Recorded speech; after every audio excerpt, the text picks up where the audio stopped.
Today we're going to be doing a quick review of the Takuma 1400, and the question that we're going to be leading with is what is the top end speed you can expect to achieve with this foil.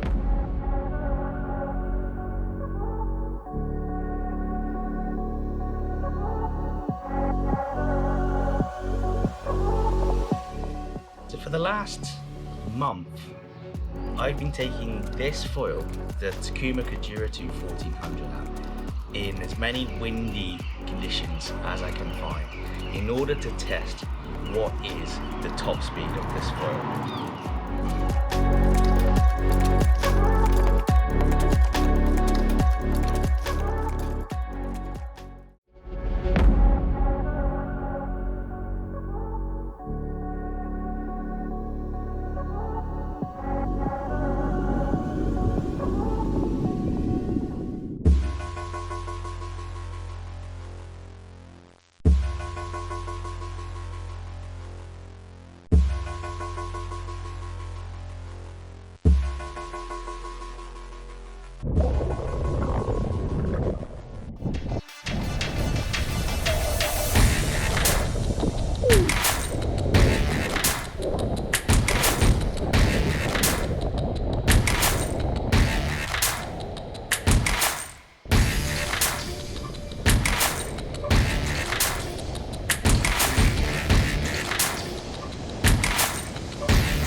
So we know from the data that top end speed is around 25 miles per hour. Unfortunately, there's 3 sessions in mind which I really feel like I was maxing this foil out. Really like hitting that wall of saturation speed where it's just not going any faster no matter how much front foot pressure I drive into the foil. But on those sessions, unfortunately, either the GoPro didn't work or the GPS wasn't working. So it feels like I was able to squeeze maybe 1 or 2 extra knots out of this foil, but that may just be a feeling. What may have actually been happening was I was hitting that top speed and just staying there more consistently than I have captured on the GPS. So I've either hit the top speed and I have it recorded, or I was able to squeeze 1 or 2 extra knots out of that.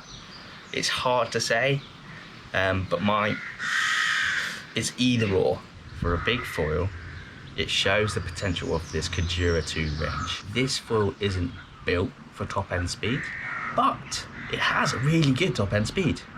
So all in all, it felt like a really stable foil, just a really playful amount of everything. And I think this is what Takuma were really going for. Having watched a few other videos from Takuma, their main goal with all of their wings, but particularly this wing, is comfort and performance. And I really get a feel for that too. And I think what they mean by that word, comfort, is this stability, ease, control, a whole range of wing speeds, at foiling speeds that most riders are going to be going, whether that's with the wing or surfing.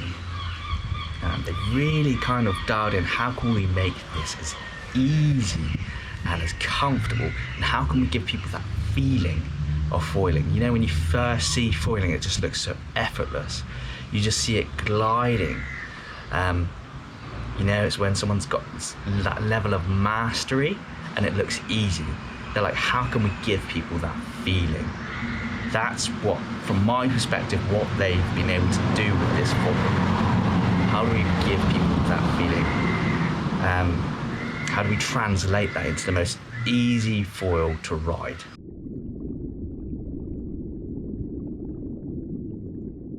A few techniques really helped in getting top speed out of this foil. Now I've learned this mostly through trial and error and a little bit of research.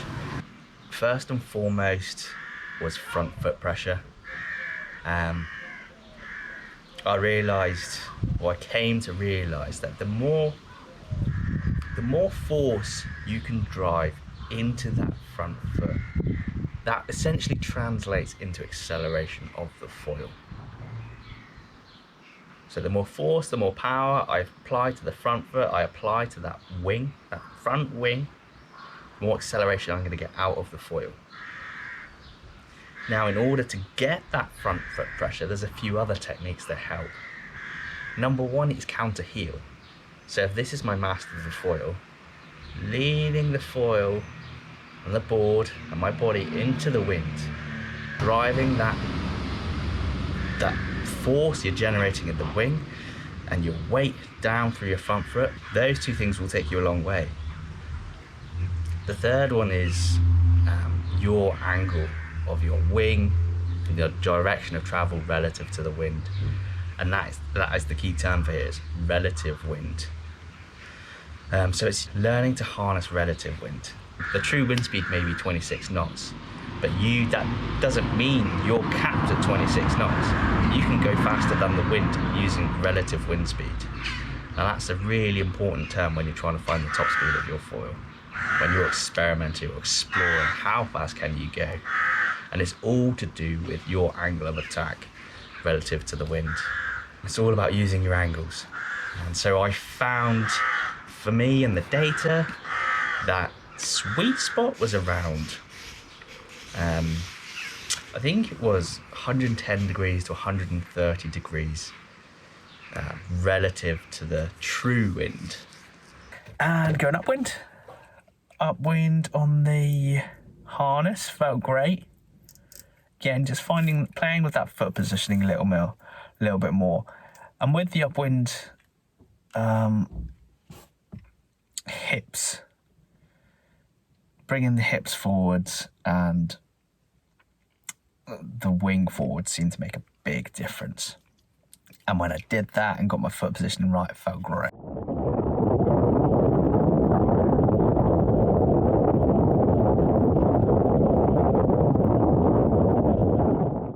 So there you have it. If there's any other tests or experiments that you'd like to see, leave a message in the comments below. And for now, have fun on the water, enjoy the journey, and keep experimenting. So what's your next foil experiment going to be?